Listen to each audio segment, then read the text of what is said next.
Episode 330, how to know what problem to solve first in your business.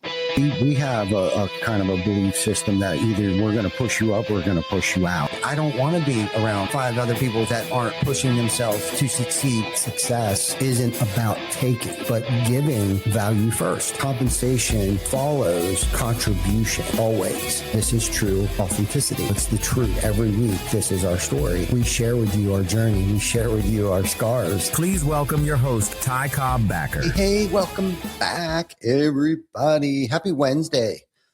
Had a little bit of rain this morning, but it looks like the sun's coming out on this wonderful Wednesday today. And today we have another banger for you. And I'm still in love with our intro. I really am. Vic, you did such a great job of pulling some pieces out of some of my thoughts, I guess, during interviews with people and stuff like that. And, you know, the live, raw and uncut, and, you know, pushing people up and me being around people who push me up. And it's so true. It stands so true still today. You know, just that's who I want to be around, people that are pushing me up. And I hope that I can help elevate other people as well too. So anyhow, again, today we are going to talk about some live, raw and uncut experiences that I've experienced, things that I'll continuously probably experience, my past, present, and future stuff, and just give it to you the way that I see it and just my opinion. And I'm sure that will evolve eventually too over time. So I don't know. This one's going to be probably more for business owners and, you know, managers, leaders, anybody who shit that walks in the door, you know, Monday morning of their place of work or their business or whatever, and has had that thought of, I got 99 problems and I honestly don't know which one to solve first. Then this episode will be for you if you've ever thought that, because I know there's been quite a few Mondays over the years that I've actually thought that and still think that. And I used to hate Mondays. And it's definitely something I've had to work on over the years of resetting my mind to look at Mondays as a new reset, as a new beginning, as a new week, new day. And a lot of that has to do with how I prepared myself over the weekend for Monday, or even on Friday, start preparing myself for Monday. So then Mondays, I don't necessarily walk into 99 problems, but the truth is that most business owners they're not stuck because they're lazy. Okay. They're stuck because they're fixing the wrong thing at the wrong time. And today I want to break down from what I've learned, you know, this far on my journey. And I'm going to try to talk about how to identify the right things, you know, the right moves in your business, so you can stop spinning your wheels, stop chasing noise, and start building a company that actually works. And so welcome to Behind the Tool Belt, episode 330, you know, and I'm your host. And so if you've ever felt like your business is busy, but not healthy, growing, but not profitable, or dependent on you way more than it should, then I'm pretty sure that this conversation is going to hit home, because one of the hardest parts of running a business is not knowing that is knowing that something is wrong. And most of us know something is wrong. We can feel it. It wakes us up in the middle of the night. It affects every aspect of our life. And we see it in the bank account, right? We see it in the stress in the company. We see it in the chaos. We see it in the miscommunication, the missed opportunities. I don't know how many opportunities I've missed because of just being so stressed and fixated on, I don't even know, just so overwhelmed and don't even know where to start or where to begin. you're having, team member issues, customer complaints, the long hours, and the fact that no matter how hard we work, right, it still feels like, we're one bad month away from another problem, right? And the real challenge is this, right? Like, what do we fix first, right? Do we fix the lead generation? Do we need to hire more help? Do we need to tighten up operations, improve our systems, create a mission, build a culture, focus on delegation, pay off debt, improve customer experience? And all of these things, you have heard me, if you've been hanging out for a while, these are all things that I've experienced and that I've shared with you on a day-to-day, week-to-week. And anybody who's been on my team long enough knows these are things that we have worked on continuously, and it's not static. Each one of these things that I'm going to review today with you, I can't say that I've ever 100% fixed, done, closed the door, walked away, and knew that it wouldn't come back at some point in time. I can't say that. I can't say I've always had to circle back and tighten things up. So don't think that whatever I explained to you guys today, that once you get something fixed, like the sales process or the profit process or the operational process, it's very fluid. Okay. So every one of these things matter. Okay. Every single one of them are just as important. The big idea is that not every problem deserves your attention right now.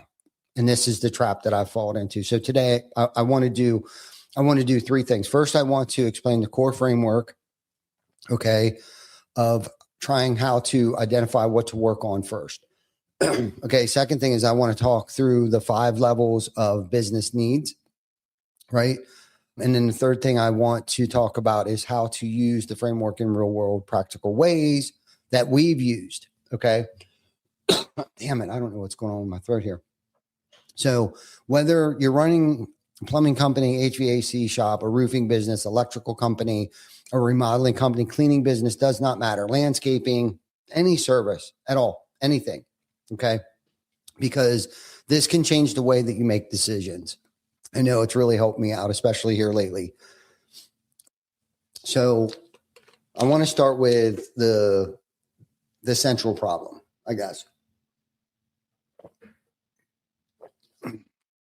Right? Most business owners operate in reaction mode. I know that for a fact. I've done it. I've experienced it. I've watched it, right? We fix whatever fire is there. We fix whatever is loudest, whatever embarrasses us. Okay. Whatever the customers are yelling about, whatever employee just left, bills that bounce, social media guru told us to take care of this week. And because of that, a lot of us owners stay busy, but the company's not getting any healthier. We become expert problem solvers, but terrible prioritizers. And that's dangerous. Been there, did that, still do that shit. And that's why it's so important for me to talk about this today, after I was able to jot down some of my thoughts, because when you solve a second level problem while a first level problem is still broken, you usually create more frustration and not less. So I want to give you an example. Let's just say you own a small remodeling company and you're frustrated because your team is disorganized. So you go and buy a project management software. You spend tons of money on it. You train the team, you build the boards, you do the checklist, you create the workflows, but 3 months later, you're still freaking stressed out. Why? Because the real issue was not project management software. Okay. The real issue was that your business didn't have enough profitable work coming in consistently. So everyone was jumping between jobs, not necessarily finishing any of them, have 5 unmade beds and can't get paid on any of them. Sales are discounting work, which is squeezing margins. Operations is in a panic. And in that case, you tried to fix order before you fix sales or profit. Wrong level, focusing on the wrong level. And it's easy to do. I've done it. Okay. Or maybe you own a service company and you're focused on building culture. You want buy-in. Who doesn't want buy-in, right? I do. I want people bought it. I want to sell people, right? Especially those that work here. We want a mission. We want to create a mission statement. You want a stronger team. We all want a stronger freaking team. So we have the meetings and values and leadership books, but payroll is still feeling shaky and the company is carrying debt and the margins are thin. Okay. Your people are not struggling because the mission statement isn't polished. They're struggling because the foundation is unstable. And again, wrong level. All right. Business has a hierarchy of needs, similar to how people have a hierarchy of needs. Until the lower needs are met, the higher needs won't stick. And basically, think of it as a business priority pyramid, which I stole from a book called Fix This Next. Can't think of the author's name, but I was turned on to the book. Man, I don't know. Profit First. I read that, and then I read Profit First for Contractors. And ironically enough, about 2 years ago, my friend Eric Brewer asked me if I asked him a question about something, and he asked me if I read the book Profit First. And however, I did read both Profit First and Profit First for Contractors. So they talk about the business priority pyramid, and there's 5 levels to it. And the foundation to it is sales. Second is profit. Third is order. Fourth is impact. And fifth is legacy. And the rule is very simple, right? You fix the lowest level unmet need first. Okay. Not the sexiest problem, not the one that you enjoy the most. And I get caught up in that trap too. Not the one that makes you feel sophisticated, but the lowest unmet need. That is the next thing that needs fixed. So I want to walk through the pyramid one level at a time. Okay. So level 1, which is the foundational level. Okay. Level 1's on the bottom. It's your foundation. Just like building a house, you got to have a strong foundation, right? At the bottom of the pyramid is sales. Okay. And I think this is where a lot of us owners in the trades either get ignorant or we get confused because they say, we have sales, we're busy. But busy is not the same as healthy sales. Healthy sales means you have a reliable way to attract work, convert work, deliver work, and collect money for the work. All 4 or 5 of those stages are different stages of the process in which all of them have to be met in order to have a successful business, especially the last one, collect the money for the work. It means you are not depending on luck or intuition. Okay. It means your pipeline is not built on random referrals alone, although referrals are very important. It means you know where business is going to come from. And fortunately for us, we've been able to create monthly reoccurring revenue. We've been very fortunate. We have many different facets of streams of revenue that come into business, and it's taken many years to have developed that. So if one area is lacking, the other areas pick it up. We can talk about that on a whole nother freaking podcast later. It means you know where your business is coming from. It means the right customers are finding you. And I'm talking more so in the retail space. It means that your closing rate makes sense. Okay. It means you are not bleeding opportunities. It means you are actually getting paid. At the sales level, the questions are basic. The questions we should be basically asking is do we know how many sales you need? We have a freaking weekly meeting. We talk about this. Okay.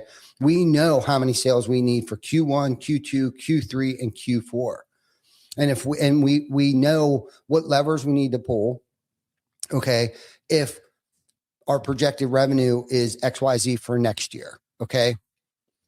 Do we have enough leads for that? Are we converting well? Are we delivering on what we sold? Are we collecting the cash? Okay. That's huge because a company can look busy and still be starving. Been there, did that, hate it, don't like it. I've seen this 1,000 freaking times within our own organization. The phones are ringing, the schedule is full, trucks are moving, crews are running, but I'm still anxious. Okay. $1 million question. Why? Because this is not predictable. Okay. It's not predictability. There is no sales target. Been there, did that, just threw random numbers out there and said, yep, we're going to do it because I felt like we can do it. Okay. There was no intentional lead generation strategy. There was no discipline in the follow-up process. There was no clear conversion system. Okay. There are no jobs sold.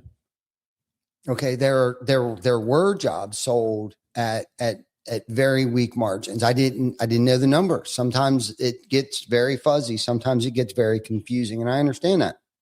Right. And there's no real confidence in where the next month's work is coming from because we didn't have a matrix to follow. We didn't know what matrix to follow. We didn't know what matrix to make to follow. Why? Because nobody was telling us. And I was too naive to ask questions or ignorant or scared. So that's half the reason why I want to sit here and talk to you guys about what I've identified in our business that kept us stuck. It wasn't because I was lazy. It's because I was scared. I didn't know what questions to ask, right? It's taken me 18 years to finally come to this conclusion, this realization, to come up with these ideas from, I'm sure I got them from somebody else, out of a book that I read or a conference that I went to and paid attention, wrote notes, brought it home and applied it, but didn't have any real direction in which order, right? So that's a sales problem. Okay. And notice something important here. Okay. So sales is not just marketing. Okay. That's a trap that I've fallen into before. Sales is marketing. Yes. But it is also estimating, follow up, proposal quality, speed to lead, customer communication. Is the customer a right fit for us? And collections. And I'm going to emphasize collections. Okay. Because cash flow is huge. If you're sending quotes and never hearing back, that's sales. If leads are coming in, but they're a terrible fit, that's sales. If your team is great at work, but weak at asking for the job, that's sales. If your invoicing is delayed and cash collection is sloppy, that's sales too. So if you're looking at your business and you don't have confidence in the flow of work or cash coming in, don't skip ahead to like the fancy leadership topics. Okay. Fix sales first. That's the foundational piece to this whole operation here. Okay. And then I have to ask myself the question, do I know my weekly and monthly sales targets? Do I know how many leads I need to hit that number? Right. Do I know my close rate? We do. Do I know where my best leads come from? We do. Do I constantly follow up on old unsold estimates? I hope to freaking God we do. Okay. Do I have an outstanding invoice that's too old? These are all questions I have to ask myself as a business owner. That is my job today. Okay. Is to make sure that the company is healthy and thriving. Okay. Am I selling the right work at the right price to the right customer? You know, I know when I first got into business, man, I was just throwing shit on the wall and I wanted to see what stuck. I didn't know my margins. I didn't know. I just knew how much my materials cost and I figured out how long it would take me to do it. And that's where I stayed stuck for the longest time. Then when you transform from a solopreneur to an entrepreneur, then you got to take into consideration all of your overhead and that there's other people involved and they also need to get paid, not just yourself. Okay. So the answer is, to answer several of those is likely it's a sales thing and making sure that you're selling at the right price and not overpricing things either. And we'll discuss some of that if I remember. I'll talk about that a little later. So here's the message. Don't feel embarrassed. Okay. Don't be afraid. Feel relieved right now. Okay. Because now you know where to focus. Breathing. Now I know where to focus. Okay. Level 2. Second level, right above sales, it's profit. This is especially important because a lot of business owners think revenue solves everything. It doesn't. Revenue covers up problems. Revenue covers up problems. Okay. Profit solves them. Okay. You can have $1 million business that is broke. You can have a packed schedule with no cash. You can have crews running every day and still feel constant pressure. Why? Why?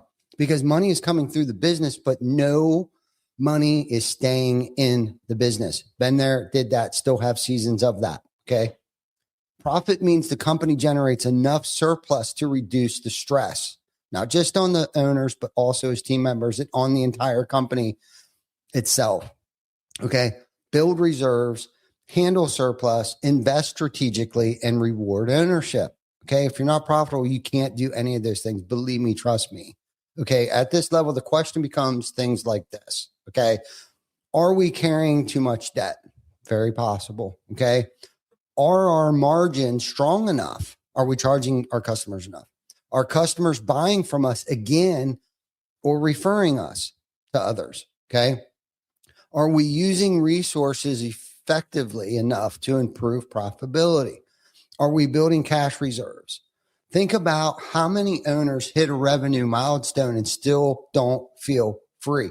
Been there, did it, lived that nightmare for many years. They hit $500,000, then $2 million, and somehow they're still the most stressed out person in the company. That usually means profit is weak. Maybe pricing is off. Maybe labor is too heavy. Maybe overhead is creeping up. Maybe callbacks are killing the margins. Been there, did that. Maybe change orders are being missed. Maybe the company is financing customers without realizing it. And I know we do that shit too. Maybe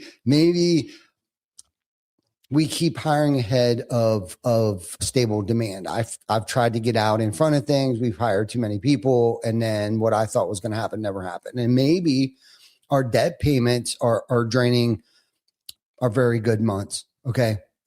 But what I have learned is to stop obsessing over top line ego and start focusing on bottom line health. Okay. And that's very important. Okay. I had to stop obsessing over top line ego. Okay. And that's your revenue you're generating.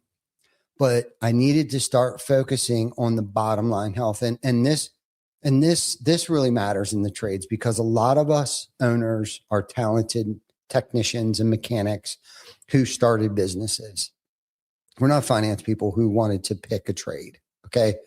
I would say for the most part, I'm not saying there's not a lot of paper contractors out there where a lot of smart people are getting into our space right now. However, most of us were technicians. Okay. So we can be very good at producing work and very underdeveloped at measuring what the work actually leaves behind. Okay. The revenue that we generate. If that's you, okay, here's the gut check. Okay. If sales went up 20% last year, did your stress go down? Did the cash reserves improve? Did your debt shrink? Did your personal take home get stronger in a healthy way? Did our company become more stable? If you can answer no, then growth may not have increased activity without increasing the profit. Okay. And that means profit is our next fix. So what I've had to do, that's right, Mike, keep more revenue, buddy. That's the name of the game, brother. Been working on that shit for years. Phew, navigating this shit can be very difficult. So practical action. Okay. We could raise our prices. Okay. We can tighten up our estimating process. We can track our job costing better, eliminating low margin services, reduce callbacks, reduce rework, things like that, improve our purchasing power. Okay. I know for the longest time when we got into the retail game, we didn't require deposits. We do today. We require deposits and shortened our receivables, or implementing a true profit distribution system. Okay. Because the point is not just to be busy. The point is to build a business that financially works. Right. So moving on to order. Okay. The third level of the pyramid. Now once that sales are healthy and there's enough profit and it's becoming real, we move to the third level, and that's order. Okay. This is where many of us owners finally admit my business depends on me too much. All right. Order is about operational stability. Okay. It's about making the business more organized, more consistent, me learning how to delegate more and trying to make it less fragile. Okay. And at this level, we're looking at questions like, are we wasting effort? Do we have the right people in the right roles? Can I delegate outcomes instead of micromanaging tasks? Is the business over dependent on one person? Are we known for consistent excellence? This is the stage where chaos can become the enemy. And honestly, a lot of trade businesses live here for years. I know we have. Okay. Where, I was the estimator, I was the sales manager, I was the production manager, I was the chief problem solver. I was the culture carrier. I was the final decision maker on everything from pricing to scheduling to customer issues to payroll questions. Okay. That works until it doesn't. Okay. Then I became the bottleneck. The business can only grow to the level of the owner's bandwidth. God, I feel like I was smashing my head against the wall there for a second. The team waits for direction. Okay. Standards vary by who is leading the job. Customers get different experiences depending on who shows up, right? Training is inconsistent. Communication falls through the cracks. When one key person leaves, the whole business shakes. Okay. This is an order problem. And the solution is not just more hustle, because, when I hear people say, I'll outwork anybody, and I will, and I can, but I've also worked on the wrong damn things. Right. So I got to figure out when to hustle and where to hustle harder than anyone else. And the solution is structure. Okay. The solution is SOPs, documenting everything. The solution is KPIs. The solution is creating the matrix and knowing when and how often to inspect them. Okay. This is where you start documenting the repeatable processes. This is where roles become clear. Okay. This is where accountability matters. This is where you build the scoreboards. Okay. This is where you define how work gets handed off from sales to production. This is where you create the estimating standards, customer communication standards, quality control standards, and the follow-up standards. Okay. This is where you cross-train, and we do this all the time, especially upstairs. This is where you cross-train. So not one person doesn't hold the entire company hostage if they go on vacation or if they leave. Okay. So if we're a contractor, okay, the order might mean this. Okay. Every lead gets entered in the same way. Every estimate follows the same pricing logic. Every sold job gets defined kickoff. Every project has a milestone communication. It's our workflow. Okay. Every invoice goes out on schedule. Every callback gets logged and analyzed. Why did we get a callback? Was it a good one? Was it a bad one? Did we take care of it? Was it something we forgot? Was it something we missed? Or did we just freaking crush the job and knocked it out of the park and they want us to do more work? And why was that? What did we do that time that we didn't do the other times, right? Analyze that shit. Talk about it. Have conversations. Have the uncomfortable conversations and have the good conversations, right? Celebrate the wins, right? And stop pointing the finger and blaming everybody else for your problems. And every team member knows what winning looks like, okay? When you share the wins. Order is where you move from the heroic effort to the repeatable execution, okay? And this is important, okay? The goal is not bureaucracy. The goal is reliability. The owner should not have to rescue the business every single freaking day, okay? I've been there. I'm just sharing my experience with you. If you feel like your company runs only because you were constantly patching holes, translating, reminding, approving, stepping in, then you may be at the order level. Okay, level 3. And the next thing to do is not fix more leads. It's a system problem. So one of my favorite levels we're going to move on to here is impact. And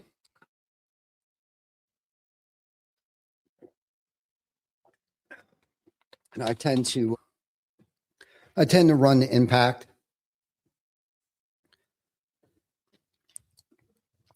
That's the 4th level. Okay. This is where we rise above basic business mechanics and start asking, some deeper questions. What meaningful change does your business create for customers? Okay. Team members and partners. At this point, the company is not just surviving. Okay. It is not just making money. It's not just becoming organized. It's now has the ability to matter at a higher level. This is where the business starts becoming transformational, okay, for customers. And that means we are not just selling services, we are improving lives, okay? So for an example, if I was an HVAC company and we're replacing equipment, okay? We're creating comfort, safety, health, and peace of mind. And if you're a remodeler, you're not just renovating somebody's kitchen, you're actually improving the way that the family lives every day in their kitchen. And if you're a roofer, like we are, we're not just installing shingles, we're protecting what matters most. Okay. And if you're a cleaner, you're not just cleaning, you're restoring order. You're creating calm and giving trust. Okay. So it also means our team members understand the transformation and what it is that we're doing. That's our mission. Okay. This is where the mission starts to matter more. All right. This is where culture gets depth. It gets deep. Okay. This is where people are not just collecting paychecks, but feeling connected to meaningful work. This is where feedback improves because trust improves. Okay. This is where partnerships become stronger because the company stands for something. I pride myself in that. And a lot of owners try to jump there too soon. Been there, did that. And I tend to jump to it, especially when there's other problems, but I feel like sometimes you just got to give more than you have. So we want purpose. Okay. We all want a purpose, right? But we can't put that before profit. Okay. We want culture retreats before we have the order. I've seen people do that. It's like they're going on these company freaking retreats and it's like, I know what state everything else is in. It's like, I just don't even know how they can afford that. But, we want mission statements before payroll is stable. That usually feels pretty hollow to me. And I hate living in that space. So, but when you lower the levels, okay, let me regroup here for a second. When the lower levels are healthy, impact can become more powerful. And I think this one is probably the most beautiful idea ever. Okay. Your business should not just extract money from the marketplace. Okay. It should create measurable, positive change. That changes the way you market. That changes the way you hire, the way that we onboard, the way that we sell. That changes the pride your team feels in the work. Okay. So if your company is functioning well operationally, but it feels disconnected, flat, or purely transactional, then our next fix would be the impact level. Okay. You may need to clarify the promise of transformation that we bring. Okay. We may need to communicate why the work matters. We may need to align our team members' goals with the company's goals. We may need to create stronger client feedback loops. We may need to become more intentional about the way that we mark our company, and how we leave that impression on people. Okay. And then that leads us to the very top of the peak of the pyramid. Okay. And that's legacy.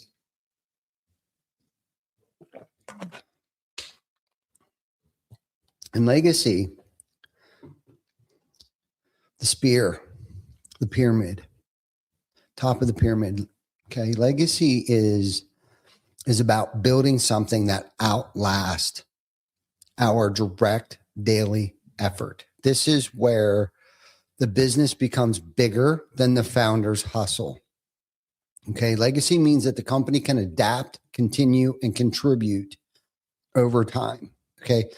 It includes things like developing leaders, planning for succession, creating advocates inside and outside the company, giving back to the community, and continually evolving the vision as the market changes. And we've been going through a lot of that stuff. And in plain terms, legacy asks, if I stepped away, what remains? Would the business continue? Would the values continue? Would the quality, the team, the mission survive?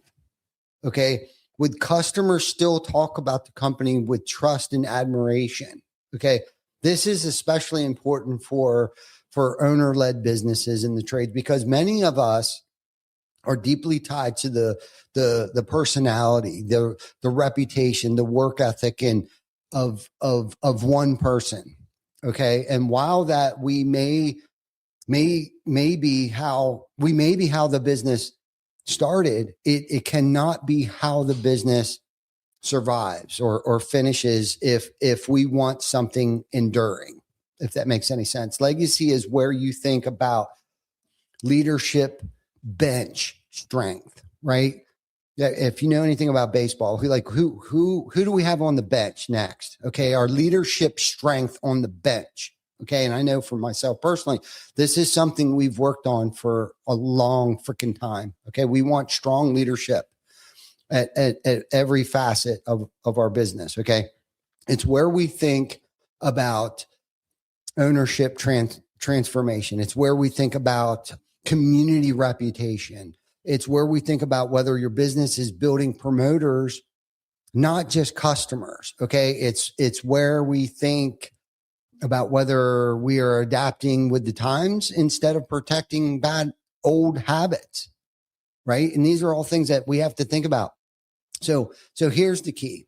Okay.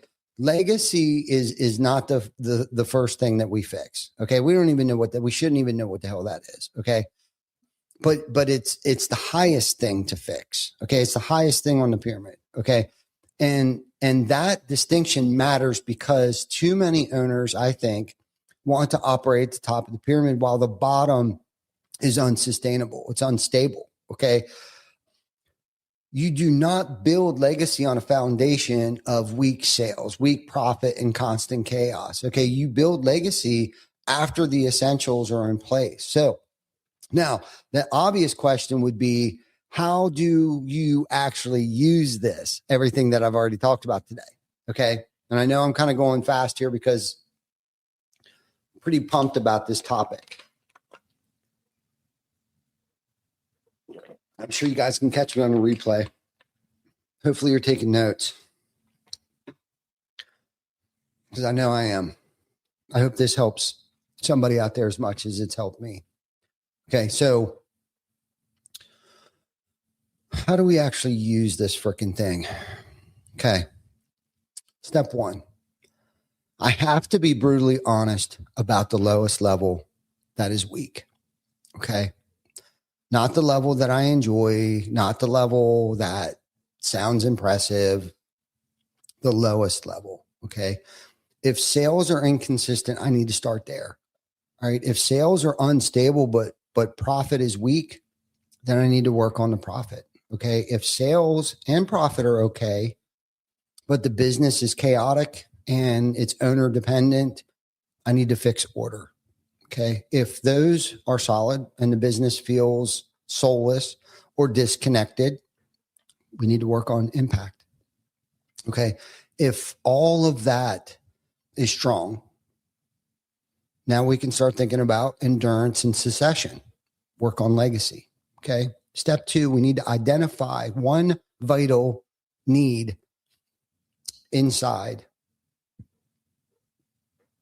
the level, not 10, just one. I need to identify one vital need inside. Okay. Cause that's where I'll get overwhelmed. I'll try to fix everything at one time. Okay. I just need to identify one at the level that I think we're struggling at. Okay. Just one thing. Okay. And this is where I think a lot of us get lost. They hear framework.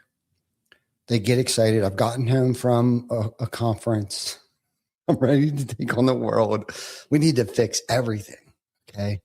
And we try to overhaul everything. That defeats the point. So we need to choose one thing. Okay.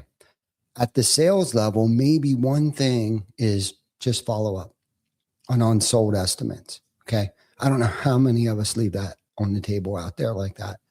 At the profit level, maybe the one thing is pricing discipline. Okay. We need to get pricing discipline. At the order level, maybe the one thing is creating a handoff process, which we've done most recently. We had to revamp our handoff process from sales to production. Okay. And at the impact level, maybe the one thing is defining the transformation you promised to the customers. I don't know. And at the legacy level, maybe the one thing is identifying and developing a second layer of leadership. Okay. And making it clear and empowering and holding people accountable. And this can be measured by, what do they call it? The acronym OMEN. OMEN. And I stole this from the book, I think. Fix This Next. It's objective, which would be, what exactly are we trying to improve? The objective. Measurement. How we measure the progress? Evaluation. How often will we review it?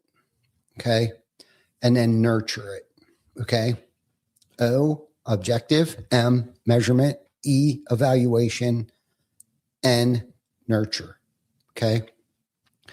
And how will we adjust if the first fix doesn't fully work? Okay.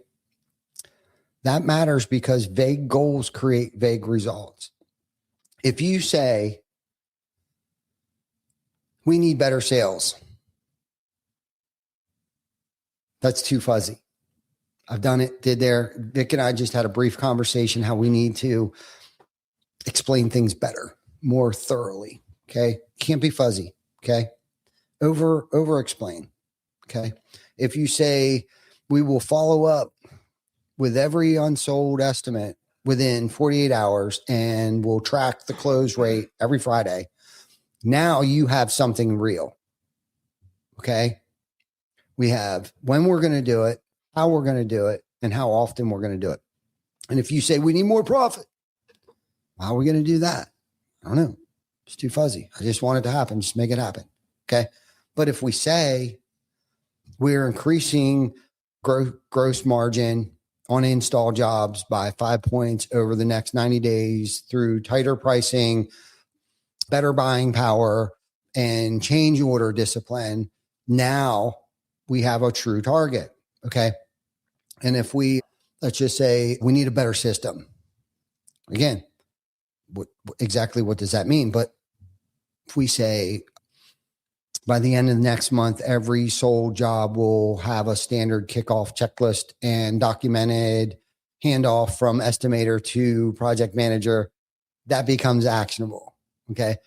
The framework only works when it leaves theory and becomes behavior. Okay. So I'll give you a real world example here.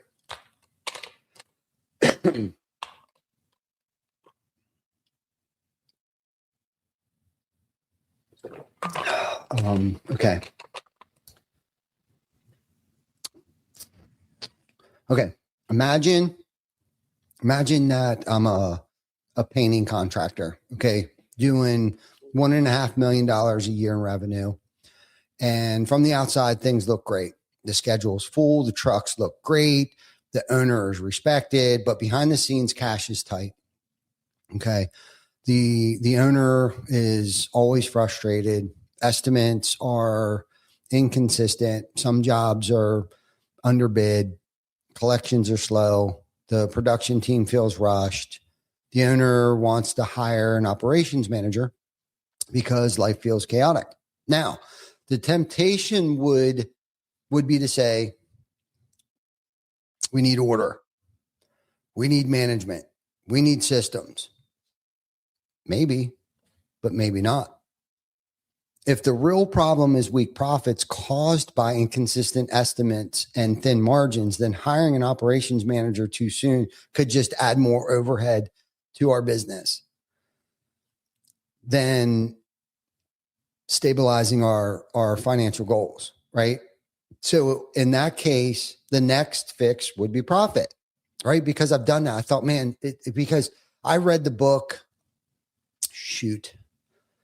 Who Not How.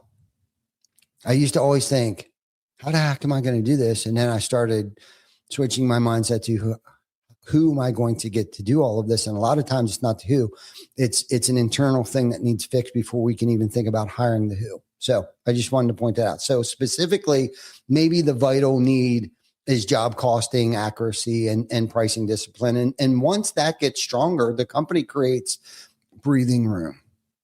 Okay. I can breathe a little bit. Like then it can build order, right? Then it can create deeper impact. And then we can think about legacy. And then that is the power of sequence. Okay. The right fix at the wrong time still feels wrong. All right. Common mistakes most of us make. All right. Let me give you a few mistakes. Hopefully we can try to avoid here. Again, mistake number one, right? Confusing activity with progress. I freaking have done this a lot. Just because we're working hard does not mean we're fixing the right thing. I'm going to outwork everybody. Not if I don't know what the heck I'm supposed to be working on, right? So make sure I identify that we're working on the right things. That's huge. All right. Don't try to solve everything at once. Okay. I've done that. This creates anxiety overwhelmingly. It scatters leadership and just makes a complete mess. Right. And don't try to copy other businesses' priorities. Okay. What your friend's company needs next may not be what your company needs next. Okay. And then skipping the financial foundation because it feels less fun than working on branding, culture, or vision. Foundation first, always. All right. And if you guys remember anything that I was talking about, your foundation is your sales. Second piece to that is profit on that. Okay. So root out the pain and start working on it. Get gut level honest with yourself. Okay. Admit Admit that we still have sales issues. Admit that profit is still weak. And if you don't know if it is or not, I mean, ask somebody. If you're listening to this right now and you're thinking to yourself, I don't even know where to start, DM me. Freaking DM me. Trust me, I'm not going to judge you. I'm only sharing my experience with you guys right now because I've gone through all this and will continue to probably go through all of this. And just because I feel like today we have our sales under control, that doesn't mean in 6 months from now it won't. I mean, AI is coming out. I don't know if the phone's going to continue to keep ringing. I know I'm going to try to stay out in front of it. I know I'm going to try to adapt when I feel or the data is showing me, not necessarily always intuition, but when the data shows me we need to pivot and dump more in time and effort into whatever resources at the time, or, I'm asking other business owners in different markets what they're doing, just DM me if you're having any issues. But anyhow, I'm going to give you guys a closing challenge here. So here's my challenge for the week. All right. Take 30 minutes, sit down with a notebook. Okay. And ask yourself these questions. What is the lowest level unmet need in your business right now? Not what annoys me the most, not what I talk about the most, but and not what I wish I had already mastered. Okay. What is the actual lowest level unmet need? Is it sales? Is it profit? Is it order? Is it impact? Is it legacy? Then ask yourself this. What is the one vital need inside that level that I can improve next? And then put a number on it. Put a deadline on it. Put a review rhythm on it. How often am I going to review it? Okay. Because business owners don't actually fail from the lack of effort. We pride ourselves on outworking everybody, but sometimes we just don't know where and what we should be working on. And stop trying to fix everything at once. Okay. We fail from diffused effort. And focus is a force multiplier. So anyhow, your business grows when you stop fixing random problems and start fixing the most fundamental problems first. That's the lesson. Okay.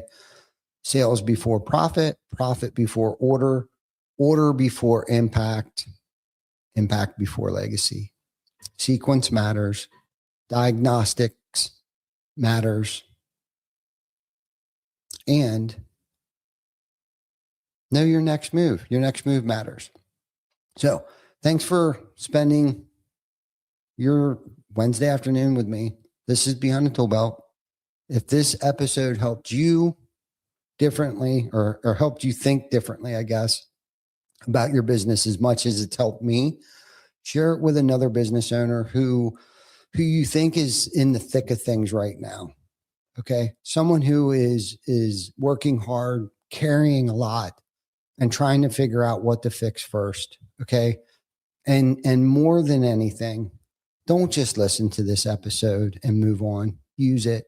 Open the notebook, have the meeting, review the numbers, choose the one thing. I'll see you next episode. This is Behind the Tool Belt, episode 333. 330. Thanks for listening. Thanks to our sponsors, TC Backer Construction, Hook Roofing Marketing, Roofle, and Project Mapit. And thank you for watching. Subscribe to our YouTube channel and follow us on Facebook. We are streaming on all major platforms. See you next week for another episode of Behind the Tool Belt.